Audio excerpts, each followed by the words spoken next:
So, Jacob is hanging out. He didn't marry any Hittite wives, but he still wants to get married. You know, a man wants to settle down. Not everybody wants to settle down. You don't have to get married. If you don't get married, maybe that's not your thing. That's cool too. But Jacob wants to, is my point. Jacob starts wandering around. There's no Tinder. There's no ChristianMingle.com, obviously. So, I guess when you are in want of a wife, you just gotta walk around for a bit. A wife, pretty much.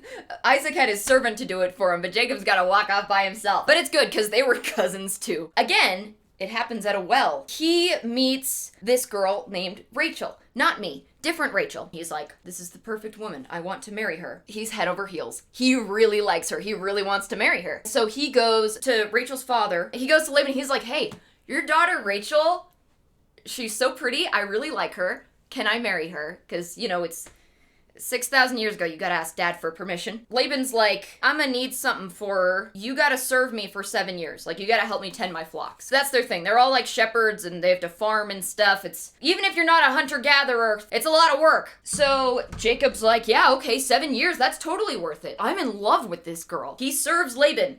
Is it Laban? Laban? I don't know which one it is. Mormons pronounce the name Laban because there's also a Laban in the Book of Mormon who's super evil and Nephi chops off his head, but that's another story. The day arrives that 7 years are up. Jacob is so excited he gets to marry the girl of his dreams for whom he has been working for her father for the last 7 years, and he is so happy. She comes in, she looks really nice, she's got the dress, she's wearing the veil, but that's just how it goes. They don't want any spirits to steal her away. There are a lot of veil traditions in marriage throughout history. The marriage happens, she lifts her veil so he can kiss the bride, and he's like,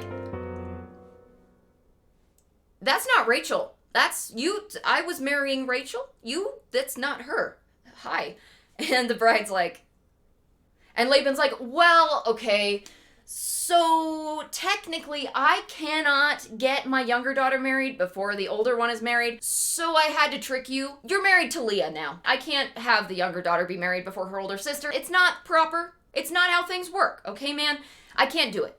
Sorry. And Jacob's like, okay, I still want to marry Rachel, though. And Laban's like, okay, 7 more years and you can marry Rachel, too. And Leah's like, love you, too. He has another 7 years, and in the meantime, he's still married to Leah. Leah also is like, hey, I have this handmaid. Yes, Handmaid's Tale. Welcome to the Rachel and Leah Center. You girls will serve the leaders of the faithful and their barren wives. You will bear children for them, like Bilhah served Rachel. That's where they get the handmaid part. Leah and Laban are like, hey, man, we should get even more offspring going. Leah's like, this is my handmaid Zilpah. She's gonna be your wife too, or kind of more of a concubine because Zilpah's essentially a slave. Still a wife, they're still married, but she's breeding stock a little bit. I'm not saying I agree with it, but that's what happens in the Bible. But he's still waiting on Rachel because he really likes her. He does make it another 7 years. Working for Laban, he works so hard, he's still a good guy, he's a man of his word. Even if Laban isn't. Finally, the day arrives, and Jacob's like, this better not happen again. And it doesn't. The wedding goes off without a hitch. He actually marries the girl he intended to marry this time, and she is his favorite.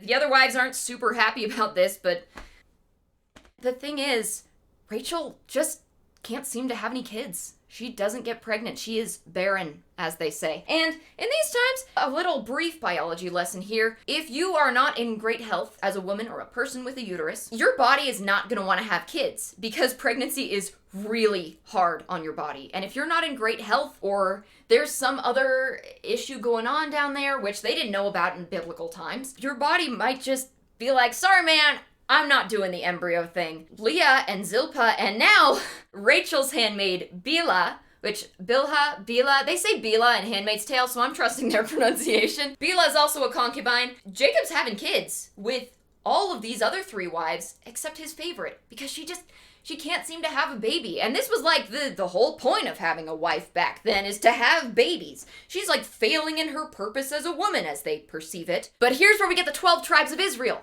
right? Because he's got 4 wives. There are lots of babies. There are so many babies. He ends up with like a lot of sons. The one daughter that they do mention, her name is Dinah. I tried to make it. You guys know, actually, with our sneeze video, I made a family tree for one of the graphics, and that was actually one of the hardest graphics to make because, like I said, their family tree is a little bit of a wreath. at times. So trying to line everybody up with that family tree. So Rachel can't have kids, except she does. After many years of trying, she does have a baby. That is Joseph. And Joseph is Jacob's favorite because he's the son of Jacob's favorite wife. Joseph is Jacob's favorite. His brothers were super jealous, as the story goes. So the brothers are like, let's get rid of Joseph. They sell him to the slave people. Joseph is taken to Egypt, where he subsequently saves everybody. The moral of the story is love all your children equally.